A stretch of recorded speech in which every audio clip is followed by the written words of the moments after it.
guys, it's Noelle.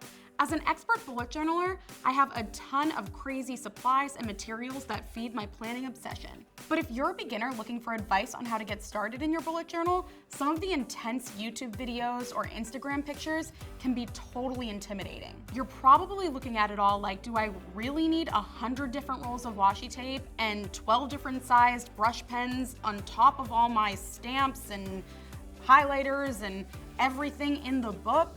Well, the answer to that question is no, you don't need all those crazy supplies. It's super simple to start a new bullet journal, and I'm gonna give you a rundown of all the best supplies for beginners in this video. But before I get started, definitely subscribe to 17's YouTube channel so that you don't miss out on any of our future bullet journaling videos just like this one. The first supply you obviously need to start a bullet journal is a notebook. Definitely don't be intimidated by all the fancy notebooks and journals that you see scrolling through Instagram.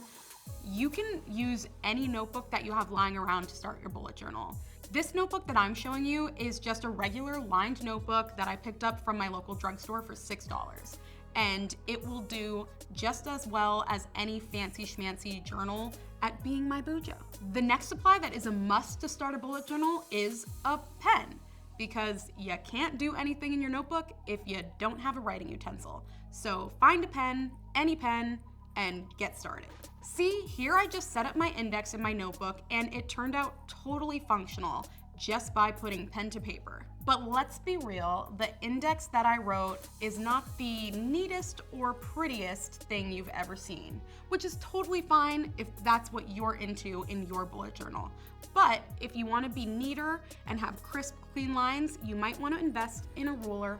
As you can see, I used a ruler to set up the index page in the same notebook, and it just came out much cleaner and neater. And I find that when my lines are really crisp and straight, that it encourages me to make sure my handwriting looks neater. So overall, using a ruler, I feel like it's a more neat, cohesive look in the end. The notebook that I've been working in so far is a totally fine option for anybody who's looking to start in a bullet journal. But if you're super passionate about starting a bullet journal and you know you're gonna stick with it, you might wanna invest in a Leuchtturm. The Leuchtturm is a little bit more of an investment because it's pricey, but it's great for beginners because it has an index built in, it has page numbers already listed out in the bottom right corner of every page, and it has a dot grid that makes the lines a little less visible on your pages and helps you keep your lines straight. As you can see, I just wrote out my key in my journal and I was able to follow the lines and make it look really clean without the notebook lines getting in the way of everything. My next tip is to invest in some felt tip pens in different sizes. My personal favorite is the Faber-Castell Pitt Artist pens, but there are a ton of different felt tip pens that come in different sizes that will really help you add some varying sizes to whatever you write and draw in your journal. The Faber-Castell Pitt Artist pens come in a million different sizes, but here I have extra small, small, fine, and medium, and as you can see, they all look very different. You can use medium to write out your title without having to worry about like fancy lettering, and it will look very different automatically from your diary entry that's written in extra small. The next supply is more of a trick than anything. It's to get a pencil. You definitely shouldn't write anything in pencil in your bullet journal that you want to stay there because it can transfer and get messy, but it's great for beginners who are starting to try doodling and drawing because you can doodle out whatever you want to put in your bullet journal, make it look perfect in pencil, and then go over it with a felt tip pen so that it looks amazing, and then erase the pencil marks with an eraser. Now that your doodle is looking super fly and it's permanently on your page, you can fill it in with my next supply, and that is fine liners. Fine liners are just a fancy way to say really, really thin felt tip markers. There are different ways to use fine liners in your bullet journal.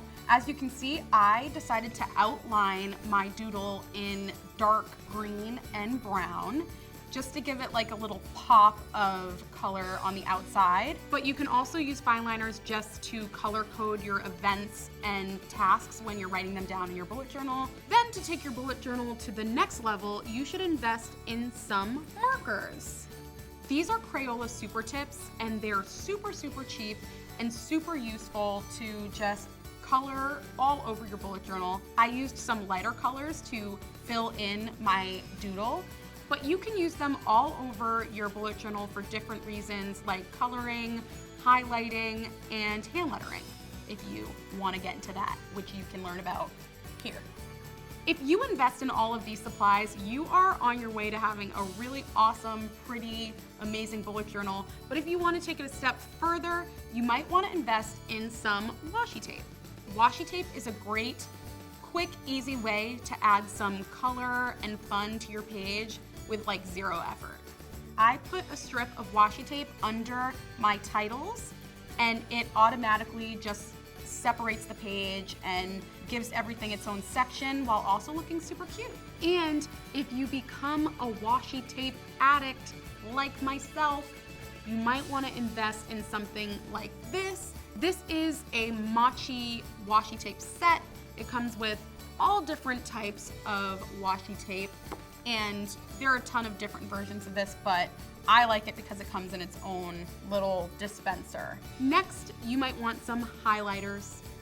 A favorite among bullet journalers are the Zebra mild liners because they come in like really pretty pastel-y colors. I just highlighted my titles with these, but you can do whatever you want with them to decorate your page or just highlight important information throughout your bullet journal. If you're looking for a super easy way to pump up your page and make it look pretty, you can just invest in some stickers.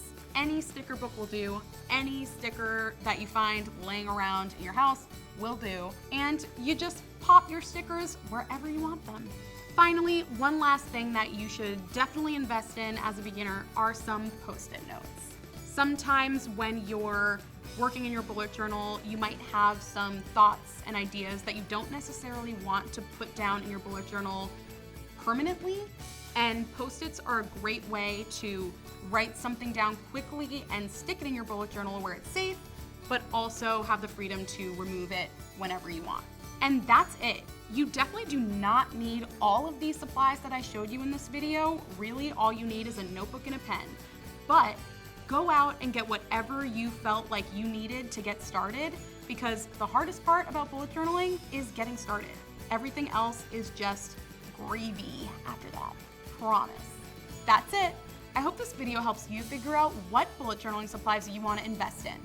Definitely subscribe to 17's YouTube channel so that you don't miss out on any of my future videos just like this one. Bye!